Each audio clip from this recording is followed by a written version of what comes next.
Good morning, dear students. Welcome to this online lecture. I am Mr. Rahul Pawar. In today's lecture, we are going to see the last point of our first unit. It is revival of SEEK unit, and the next concept is debt restructuring. So let's start with this particular concept. It is revival of SEEK unit.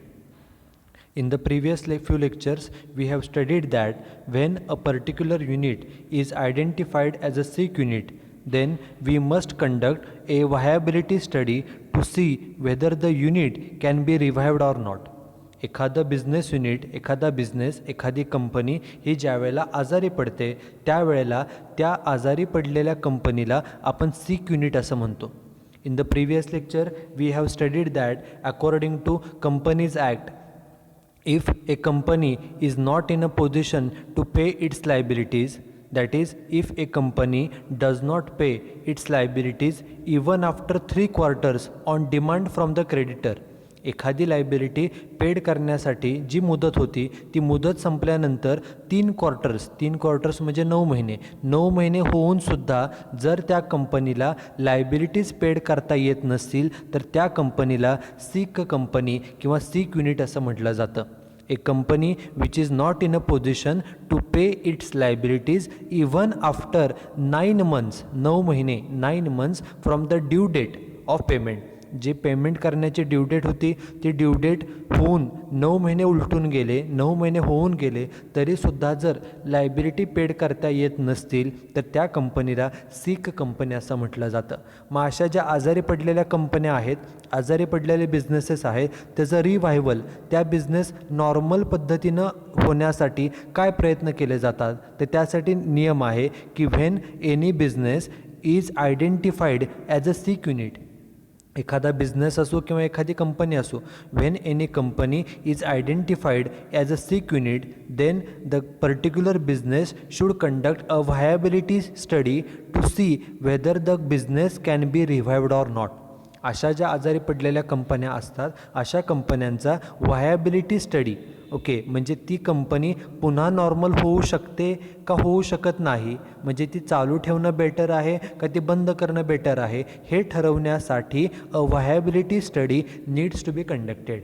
And this study assesses, this study finds whether the business can be revived or not. हा जो business आहे तो business normal लेवलला आणता येऊ शकतो, पुन्हा त्याचं पुनरुज्जीवन करता येऊ शकतं का नाही हे त्या व्हायबिलिटी स्टडीमधून आपल्याला कळू शकतं. आणि हा स्टडी केल्यानंतर if the viability study suggest that unit can be revived or rehabilitated, जर हा स्टडी करून आपल्याला असं लक्षात आलं की जो बिझनेस आहे तो रिहॅबिलिटेट, त्या बिझनेसचं पुन्हा आपण तो नॉर्मल पद्धतीनं करू शकतो, पुनरुज्जीवन करू शकतो, पुन्हा तो नॉर्मल लेवलला आणता येऊ शकतं, असं जर त्या स्टडीमधून लक्षात आलं तर त्यासाठी a suitable plan for rehabilitation should be prepared. Okay, जर त्या स्टडीमधून लक्षात आलं की business unit can be revived, business युनिटचं पुनरुज्जीवन होऊ शकतं, असं जर फाइंडिंग आलं, असा जर निष्कर्ष आला तर a plan should be prepared for the rehabilitation of such units. And if the viability study indicates that the business unit cannot be revived, जो व्हायबिलिटी स्टडी केलेला आहे त्या स्टडीमधून जर असं लक्षात आलं की जो बिझनेस आजारी पडलेला आहे तो बिझनेस पुनरुज्जीवन त्याचं होऊ शकत नाही, पुन्हा तो नॉर्मल लेवलला येऊ शकत नाही, असं जर लक्षात आलं असेल तर बेटर ऑप्शन हाच असतो. The better option is to close down, to shut down the business immediately. Okay, जसं एखादा पेशंट असतो, एखादा पेशंट आजारी पडल्यानंतर डॉक्टर जेव्हा त्याची तपासणी करतात, ओके, डॉक्टरांना जर असं लक्षात आलं की ह्या पेशंटचा पुन्हा तो नॉर्मल होऊ शकत नाही आहे, तो काहीही एफर्ट्स घेतले तरी तो पुन्हा नॉर्मल होऊ शकत नाही, त्यावर डॉक्टर सांगतात की पेशंटला कोणतीही ट्रीटमेंट देऊन काही उपयोग होणार नाही आहे, तो आहे असा राहिला तरी चालेल, ट्रीटमेंटचा काहीच फायदा होणार नाही. ओके, त्याप्रमाणे if the viability study indicates that, shows that the business cannot be revived by doing anything, काहीही करून आपला बिझनेस नॉर्मल होऊच शकत नाही, असं जर लक्षात आलं तर better way the business should be immediately close down. तो बिझनेस बंद करणं हा कधीही फायद्याचं असतं. ओके, त्यामुळं ते फाइंड आउट करण्यासाठी viability study needs to be undertaken. आता जर if the study suggest that the business can be revived, जर त्या स्टडीमधून असं लक्षात आलं की बिझनेस जो आहे तो त्याचं रिहॅबिलिटेशन पुन्हा तो स्थापन पुन्हा नव्यानं होऊ शकतो, पुनरुज्जीवन होऊ शकतं, तर त्याच्यासाठी काय केलं पाहिजे, तर the business unit which is sick can be revived by adopting one or more of the following measures. एखादा बिझनेस आजारी आहे त्याचं पुनरुज्जीवन कसं करायचं, त्यासाठी आपल्याला काही मेजर्स म्हणजे उपाययोजना दिलेल्या आहेत. त्यातलं फर्स्ट मेजर आहे ते म्हणजे सेटलमेंट विथ क्रेडिटर्स. जे आपले क्रेडिटर्स आहेत, ज्यांना आपण पैसे देणं आहोत, त्यांच्याशी सेटलमेंट करायचे. कशा प्रकारे, the company is liable to pay to creditors, debenture holders, banks, suppliers, government etcetera. जी आपली कंपनी आहे, कंपनी क्रेडिटरला पैसे देणं असते, डिबेंचर होल्डरला पैसे देणं असते, बँकेकडून कर्ज काढलेलं असते त्यांना पैसे देणं असते, जे सप्लायर्स आहेत त्यांना पैसे देणं असते, गव्हर्नमेंटचे वेगवेगळे ड्यूज हे रक्कम कंपनी देणं असते. It is our liability to pay to this creditors, debenture holders, banks, suppliers, government, etc. And a sick unit is normally unable to pay its liabilities on due date. ज्या आजारी कंपन्या असतात, आजारी businesses असतात, त्या due डेटला यांचं payment वेळेमध्ये करू शकत नाही. And to solve this problem, हे जे काय पेमेंट आपल्याला करता येत नाही, हा जो प्रॉब्लेम आहे, to solve this problem a settlement scheme should be prepared through rescheduling the principal amount. म्हणजे जी रक्कम आपण त्यांना देणं आहे, मुद्दल रक्कम म्हणजेच प्रिन्सिपल अमाऊंट किंवा जे काही व्याजाचं पेमेंट आहे, ह्यासाठी आपण त्याचं रिशेड्युलिंग केलं पाहिजे. रिशेड्युलिंग म्हणजे काय, एकतर उदाहरणार्थ सपोज बँकेकडून कर्ज काढलं असेल, ते जे हप्ते जे आहेत ते हप्ते भरण्यासाठी वेळ वाढवून मागवली पाहिजे, त्याला रिशेड्युलिंग म्हणता येऊ शकतं. किंवा जे काय अमाऊंट आहे त्या अमाऊंटमध्ये थोडेफार काही माफी मिळवली पाहिजे, वेव्हर ऑफ इंटरेस्ट, जसं की व्याज माफ करून घेणं. आपण बँकेला कन्व्हिन्स केलं पाहिजे की आपली कंपनी आजारी पडलेली आहे, we are not in a position to pay our liabilities fully, so better way you should give us certain concession, certain waive. Okay, काही माफी द्यावी अशी आपण त्यांना रिक्वेस्ट करून कन्व्हिन्स केलं पाहिजे. त्यांच्याकडून आपण काही व्याजाची रक्कम ही सुद्धा आपण माफ करून घेतली पाहिजे, किंवा त्यांच्याकडून हप्ते वाढवून देण्यासाठी मुदत वाढवून घेतली पाहिजे, किंवा जे त्यांचं कर्ज आहे, जे आपण त्यांना पैसे देणं आहे, त्याचं रूपांतर आपण शेअर्समध्ये केलं पाहिजे. त्यांना आपण असं पण म्हणू शकतो की जेवढी रक्कम आम्ही तुम्हाला देणं आहोत तेवढ्याचे आम्ही तुम्हाला शेअर्स देतो, आम्ही तुम्हाला लगेच पैसे पेड करू शकत नाही आहे. Our company is a sick unit, we are not in a position to pay your liabilities in time, we cannot pay your liabilities fully, so better way we will reschedule the amount due to you. जे काय रक्कम आम्ही तुम्हाला देणं आहोत त्याचं आपण रिशेड्युलिंग करू, त्याला एकतर आम्हाला मुदत वाढवून द्या किंवा काही रक्कम माफ करा, जे व्याज आहे ते व्याजाची रक्कम माफ करा किंवा कमी करा, किंवा जे काय रक्कम आम्ही तुम्हाला देणं आहोत त्याच्या ऐवजी, पैशाऐवजी आम्ही तुम्हाला शेअर्स देतो. अशा प्रकारे we should prepare a resettlement scheme. Okay, आणि जे पैसे आपण ह्या लोकांना देणं आहोत, क्रेडिटरला देणं आहे, डिबेंचर होल्डरला, बँकेला, गव्हर्नमेंटला, ह्या सर्वांची डिस्कस करून we should prepare a settlement scheme and we should do the settlement with the creditors. This is one alternative. ज्या आजारी पडलेल्या कंपन्या असतात त्यांना अशा प्रकारे क्रेडिटरचे सेटलमेंट करून त्या हळूहळू रिवाईव्ह होऊ शकतात, त्याचं पुनरुज्जीवन करता येऊ शकतं. This is first option. Second option is additional capital. ज्या आजारी कंपन्या आहेत त्यांच्याकडे ऑलरेडी पैशाचं शॉर्टेज असतं. The sick units normally faces shortage of cash, so we need to provide additional capital so that the business can run in a smoothly manner. बघा काय सांगितलं आहे, the company should make provision of additional capital which is required for repayment of liabilities. Liabilities paid करण्यासाठी additional पैशाची गरज असते. मॉडर्नायझेशनसाठी, repairs मेंटेनन्ससाठी, न्यू मशिनरी परचेसेससाठी, पब्लिसिटीसाठी we require additional capital and this additional capital should be raised at a concessional rates. Okay, generally the sick companies are not in a position to pay their liabilities in time. They are not in a position to purchase the modern machineries to see the timely repairs and maintenance of asset. They don't have sufficient funds to purchase the new machinery. They don't have sufficient amount for publicity for doing the publicity of their products. So in order to solve these problems, the additional capital should be raised and it should be raised at the concessional rate. जे काय आवश्यक भांडवल आहे ते आपण कमीत कमी सवलतीच्या दरामध्ये उभारलं पाहिजे आणि आपण या प्रकारे बिझनेस हा नॉर्मल लेवलला आणता येऊ शकतो. This is second alternative. Third alternative is disposal of unproductive investment. जे काय डिस्पोजल करणे म्हणजे सेल करणे. जे काय अनावश्यक आपली इन्व्हेस्टमेंट आहे, गुंतवणूक आहे, ज्याचा काही उपयोग नाही आहे, ती आपण सेल करून त्यातून पैसे गोळा केले पाहिजेत आणि त्याचा वापर हा प्रोडक्टिव्ह पर्पजसाठी केला पाहिजे. बघा, the revival programme involves disinvestment of unproductive machinery, slow moving goods can be sold at concessional rates. Okay, ज्या अननेसेसरी बिना उपयोगी असणाऱ्या मशिनरीज असतील, ज्याचा जास्त आपण वापर करत नाही आहे किंवा वापर होत नाही आहे, त्या मशिनरीज आपण विकल्या पाहिजेत. ओके. सेकंडली, जे आपल्याकडचे स्लो मुव्हिंग गुड्स आहेत, ज्याची मागणी खूप कमी आहे परंतु आपले पैसे त्यामध्ये अडकून पडलेले आहेत, त्या वस्तू सवलतीच्या दरामध्ये कन्सेशनल रेट्समध्ये वस्तू आपण त्या विकल्या पाहिजेत आणि पैसे गोळा केले पाहिजेत. आणि जे पैसे मिळतील, the sale proceeds from such disinvestment or disposal should be used to strengthen the liquidity. म्हणजेच काय, जे पैसे निर्माण होतील अनावश्यक मशिनरीज विकून किंवा ज्या आपल्या स्लो मुव्हिंग गुड्स आहेत, कमी मागणी असणाऱ्या वस्तू आहेत, त्या वस्तू विकून जे पैसे होतील, the funds generated should be used for repayment of डेप्ट फॉर प्रोडक्टिव्ह पर्पजेस.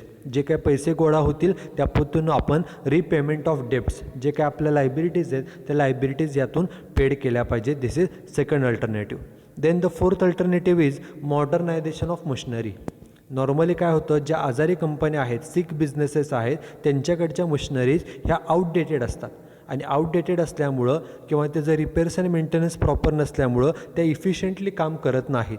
त्यासाठी काय केलं पाहिजे, in order to improve the manufacturing efficiency, manufacturing जो काही डिपार्टमेंट आहे तिथली इफिशियन्सी वाढवण्यासाठी the machineries should be modernised, renovated or repaired.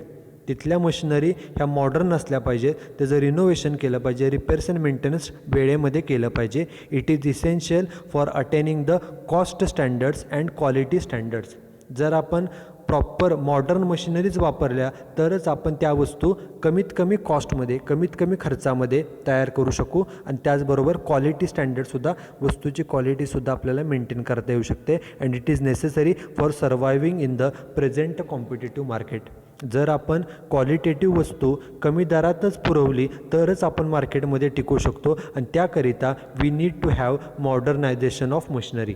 आपल्याकडे त्यासाठी मशिनरी मॉडर्न असणं गरजेचं आहे. This is fourth alternative. Then fifth alternative to company is reduction in number of employees. Already आपली कंपनी सिक आहे, आजारी आहे, ती कंपनीचं रिहॅबिलिटेशन करताना, पुनर्स्थापना करता असताना आपल्या कंपनीमधील जे एम्प्लॉईज आहे ते शक्यतो कमीत कमी ठेवावे, म्हणजे एम्प्लॉई कमी करावे. बघा काय सांगितलं आहे, generally the sick units are overstaffed. वेगवेगळ्या स्टडीजमधून, in different studies it has been observed that the sick units are generally overstaffed. जे आजारी पडलेले बिझनेसेस असतात ते जनरली ओव्हरस्टाफड असतात, गरजेपेक्षा जास्त स्टाफ तिथं अपॉइंट केलेला असतो. त्यामुळे the revival programme must try to reduce the unnecessary additional manpower. त्यामुळे जो आपण रिव्हायवल प्रोग्रॅम करणार आहोत त्यामध्ये आपल्या एम्प्लॉई, जे अनावश्यक एम्प्लॉई आहे ते कमी करण्याचा सुद्धा त्यामध्ये प्रयत्न हा केला पाहिजे. ॲज पर ओल्ड सेईंग, एक जुन्या लोकांची काही म्हण आहे की द लीनर द ऑर्गनायझेशन, जेवढी आपली ऑर्गनायझेशन, जेवढं आपलं युनिट हे लीन असेल, म्हणजे लहान असेल, लहान म्हणजे कमी संख्या असेल, the greater are its chances of revival. Okay, तेवढ्या लवकर आपण ते युनिट हे नॉर्मल करू शकतो, त्याचं पुनरुज्जीवन करू शकतो. त्यासाठी ते युनिट हे लीनर म्हणजे लहान असणं गरजेचं आहे. This is one another alternative. Then next measure is change in management. A change in management is necessary where the present management is incompetent or dishonest or less dedicated. Generally जे सिक units असतात, सिक कंपन्या असतात, आजारी पडलेल्या कंपन्या असतात, त्या कंपनीचे जे मॅनेजमेंट आहे, जे व्यवस्थापन आहे, ते व्यवस्थापन बदलणं हा देखील एक पर्याय मानला जातो आपल्या बिझनेसचं पुनरुज्जीवन करण्यासाठी.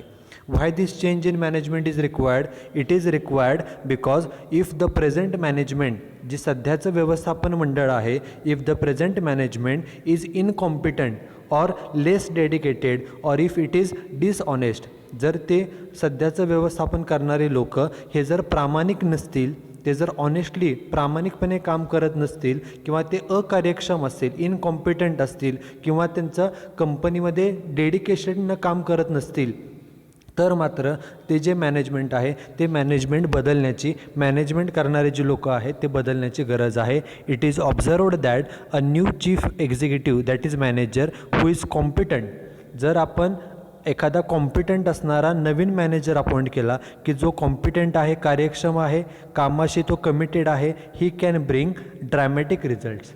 आपण मॅनेजमेंटमध्ये मॅनेजर बदलूनसुद्धा आपले जे रिझल्ट्स आहेत त्यामध्ये ड्रॅमॅटिक मोठ्या प्रमाणामध्ये चांगला पॉझिटिव्ह बदलसुद्धा आपण मिळवू शकतो, चांगले रिझल्टसुद्धा मिळवू शकतो.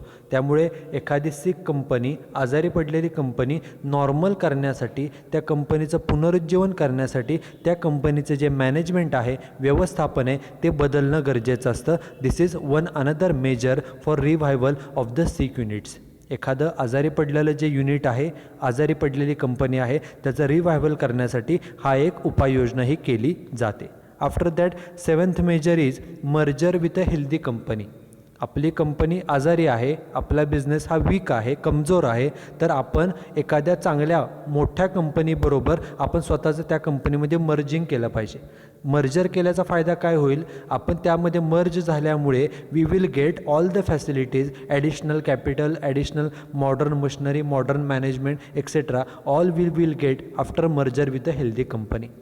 If a sick company cannot pull itself up on its own, जर आपण स्वतःहून आपली जी कंपनी आहे, आजारी कंपनी, सिक कंपनी, ही जर स्वतःहून पुन्हा स्वतःच्या पायावर उभी राहू शकत नसेल, तर the option of merger with a healthy company must be seriously considered.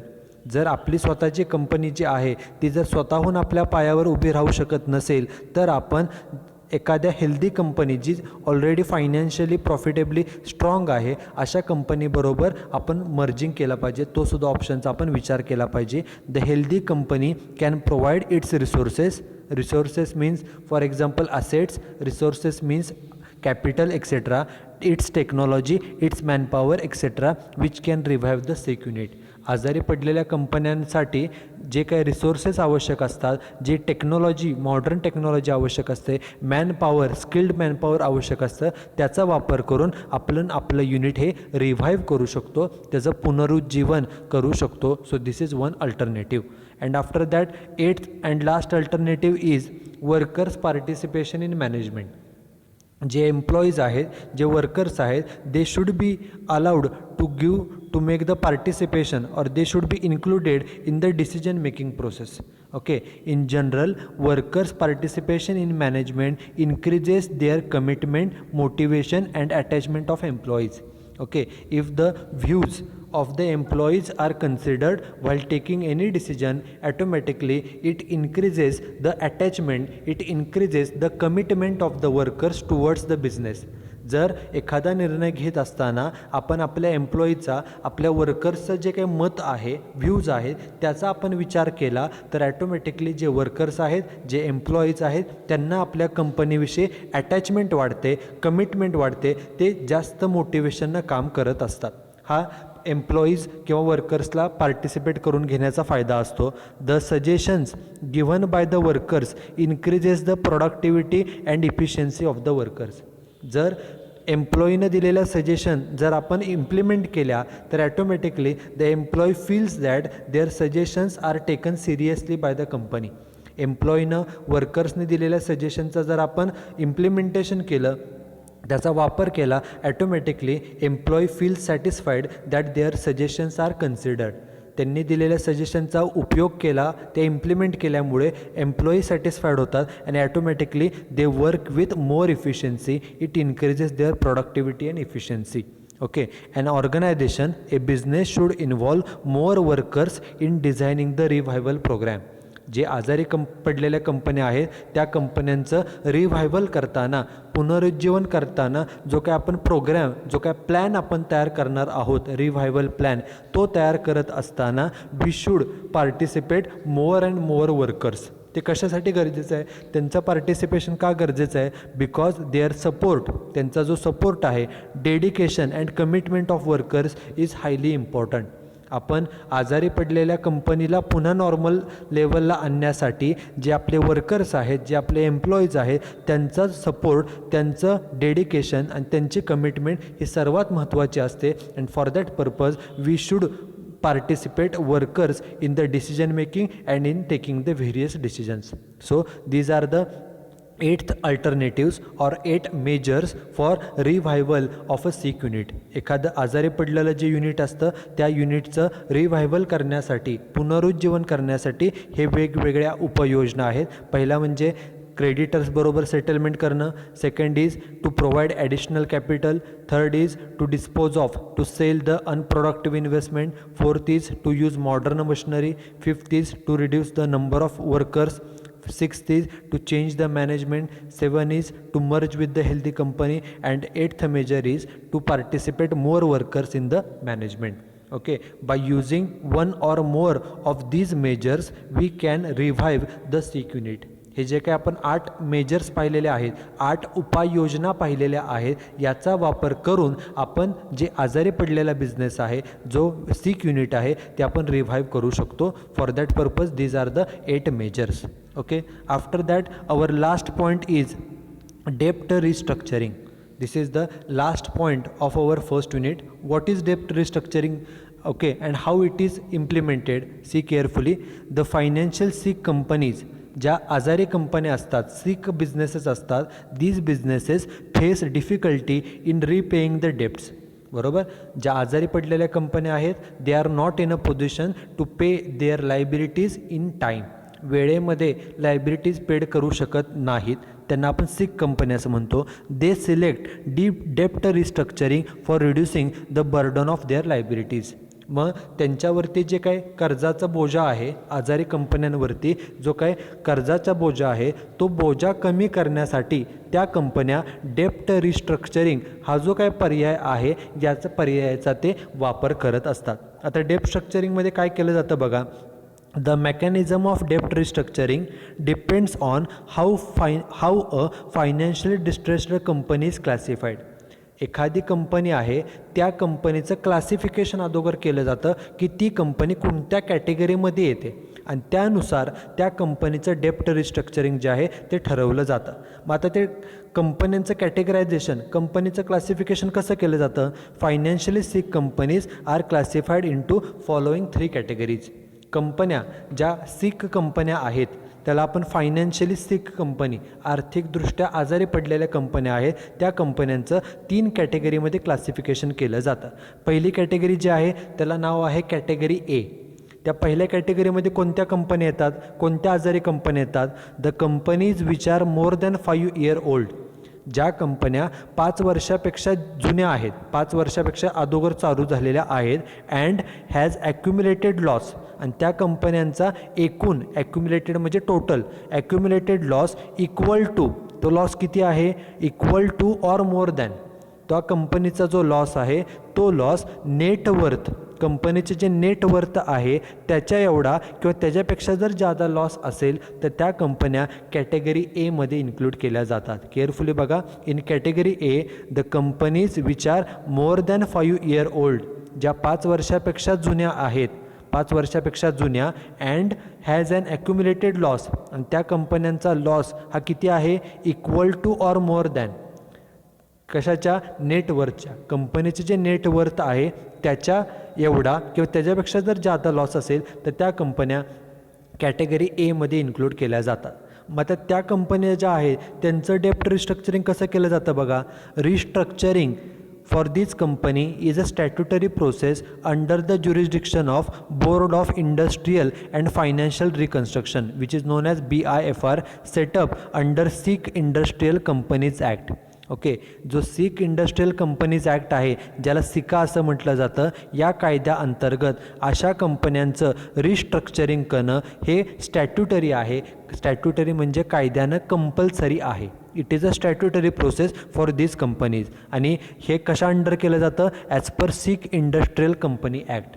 Six industry, जे आजारी पडलेल्या कंपन्या आहेत त्याला सिक इंडस्ट्री म्हणतात, त्यासाठी हा कंपनी ॲक्ट आहे ज्याला सिका असं म्हणतात. आणि वन्स सिका बिकम्स ॲप्लिकेबल, एकदा त्या कंपनीला सिका म्हणजे सिक इंडस्ट्रियल कंपनीज ॲक्ट हा लागू झाला की BIFR जे आहे, BIFR म्हणजे काय तर बघा इथे दिलेलं आहे, BIFR stands for board for industrial and financial reconstruction.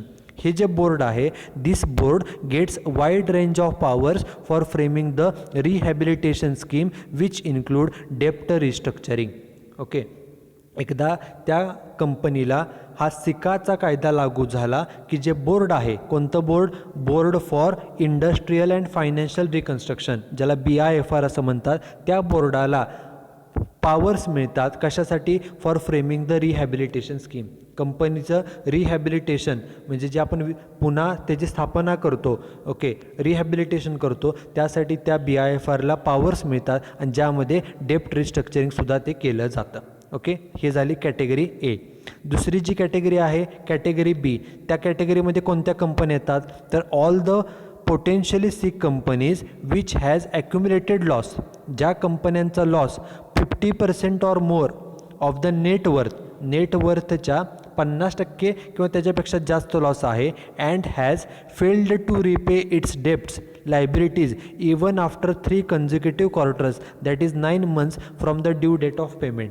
ज्या कंपन्यांचा लॉस हा नेटवर्थच्या 50% किंवा त्याच्यापेक्षा जास्त आहे आणि त्याचबरोबर त्या कंपन्या लायबिलिटीज पेड करण्याची जी मुदत होती, ड्यू डेट ऑफ पेमेंट, तिथून पुढं 3 quarters म्हणजे 9 महिने होऊन गेले, जे काय ड्यू डेट आहे लायबिलिटी पेड करण्याची जी ड्यू डेट आहे त्या तारखेला तर लायबिलिटी पेड केली नाहीच, पण तिथून पुढे 9 महिने झाले तरी लायबिलिटी जर पेड करता आले नसतील तर अशा कंपन्यांना ह्या कॅटेगरी बीमध्ये इन्क्लूड केलं जातं. मग अशा कंपन्यांसाठी काय केलं जातं बघा, these companies cannot select BIFR route. Okay, अशा कंपन्यांना हा जो BIFRचा रूट आहे तो ऑप्शन मिळत नाही फॉर डेप्ट रिस्ट्रक्चरिंग. त्या कंपन्यांना काय करावं लागतं? Such companies have to negotiate, त्यांना स्वतः निगोशिएशन करावं लागतं, डिस्कशन करावं लागतं. कुणाशी? With the existing lenders to restructure debts in a mutually accepted manner. उदाहरणार्थ, समजा त्या कंपनी बँकेला काही पैसे देणं आहे, समजा काही क्रेडिटर्सला पैसे देणं आहे, डिबेंचर होल्डर्सला पैसे देणं असतील, तर अशा कंपन्यांनी काय करावं? स्वतः त्या कंपन्यांनी बँकेमध्ये जावं आणि जे काय त्यांचं देणं आहे त्या संदर्भात त्यांनी निगोशिएशन करावं, मोलभाव करावा. मग एकतर मुदत वाढवून मागावी किंवा काही रक्कम माफ करा म्हणून रिक्वेस्ट करावी, त्यांना कन्व्हिन्स करावं, किंवा जे व्याज आहे ते व्याज माफ करण्याची रिक्वेस्ट करावी. हे स्वतः अशा कंपन्यांनाच ते करावं लागतं. त्यांना कोणताही जो BIFRचा रूट आहे, ऑप्शन आहे डेप्ट रिस्ट्रक्चरिंगसाठी, कर्जाचं डेप्ट रिस्ट्रक्चरिंगचा मराठी अर्थ होतो कर्जाचं पुनर्गठन. ओके, तो करण्यासाठी त्यांना कोणताही कायदेशीर दुसरा ऑप्शन नसतो. त्या कंपन्यांनी स्वतः जे कोण क्रेडिटर्स आहेत ज्यांना ते पैसे देणं आहेत, मग ते डिबेंचर होल्डरला देणं असो किंवा क्रेडिटरला पैसे देणं असो किंवा बँकेला, त्यांना भेटून त्यांच्याशी निगोशिएशन करावं लागतं, मोलभाव करावा लागतो, रिक्वेस्ट करावं लागतं, कन्व्हिन्स करून त्यांनी मग ते स्वतःच्या ज्या लायबिलिटीज आहेत, कर्ज आहे, डेप्ट आहे, त्याचं रिस्ट्रक्चरिंग, रिफ्रेमिंग हे करून घ्यावं लागतं. This is for category B companies. And last category is category C. यामध्ये कोण येतात? All those companies that do not fall under the about 2 categories. ज्या पहिल्या 2 कॅटेगरी आहेत, पहिली कॅटेगरी ए आणि दुसरी कॅटेगरी बी, ज्या कंपनीज ह्या पहिल्या 2 कॅटेगरीमध्ये येऊ शकत नाही, they are included in the 3rd category, that is category C. ज्या कंपन्या पहिल्या 2 कॅटेगरीमध्ये इन्क्लूड होत नाहीत, they are included in this 3rd category which is category C. मग या कंपन्याने काय करावं? These companies have to negotiate with their lenders and follow the process which is similar to process followed by the companies under category B. मागच्या कॅटेगरीमध्ये जे कंपन्यांना काय प्रोसेस होती, तर जे त्यांचे लेंडर्स आहेत ज्यांना ते पैसे देणं आहे, उदाहरणार्थ क्रेडिटरला पैसे देणं आहे, उदाहरणार्थ बँकेला पैसे देणं आहे, उदाहरणार्थ डिबेंचर होल्डरला पैसे देणं असेल, तर या कंपन्यांनी काय करावं, बँकेमध्ये जाऊन तिथले जे काय मॅनेजमेंट असेल त्यांना सांगावं की आमच्या कंपनीची प्रेझेंट पोझिशन अशी आहे, we are not in a position to pay the liabilities fully, आम्ही आमच्या लायबिलिटीज जे तुम्हाला पैसे देणं आहे त्या पूर्ण देऊ शकत नाही, तर त्या जे काय आमचं डेप्ट आहे, जे काय आमच्यावरती कर्ज आहे त्याचं रिस्ट्रक्चरिंग करा. ओके, एकतर आम्हाला मुदत वाढवून द्या किंवा आमचं व्याज माफ करा किंवा आणि काही कोणत्या मार्गानं आम्हाला काहीतरी बेनिफिट द्या, असं रिक्वेस्ट कन्व्हिन्स हे आपल्या कंपनीनं सीक कंपनीनं स्वतः जाऊन त्या लोकांशी केलं पाहिजे आणि त्या प्रकारे स्वतःचे जे वरती जे काही कर्ज आहे, डेप्ट आहे, त्याचं रिस्ट्रक्चरिंग केलं पाहिजे. Okay, so this is the concept of डेप्ट restructuring. Generally the SIG company has to make restructuring of their debt. डेप्ट मीन्स कर्ज. कर्जासाठी त्यांना पुनर्गठन करावं लागतं. त्यासाठी ती कंपनी कॅटेगरी एमध्ये येते का कॅटेगरी बीमध्ये येते का कॅटेगरी सीमध्ये येते हे ठरवावं लागतं आणि त्याप्रमाणे त्या कंपनीला डेप्ट रिस्ट्रक्चरिंगचा पर्याय हा निवडावा लागतो. Okay, so this is the concept of debt restructuring. In this particular lecture we have studied the revival of six unit, how a sick unit can B revived. एखादा आजारी पडलेलं युनिट आहे, आजारी कंपनी आहे, त्याचं रिवायवल ओके पुनरुज्जीवन करण्यासाठी काय उपाययोजना केल्या जाऊ शकतात, त्याचे 8 पॉईंट्स आपण पाहिले. And just we have seen the concept of डेप्ट restructuring. Okay, so that's it for today's lecture. Here we have completed our first unit. So thank you very much.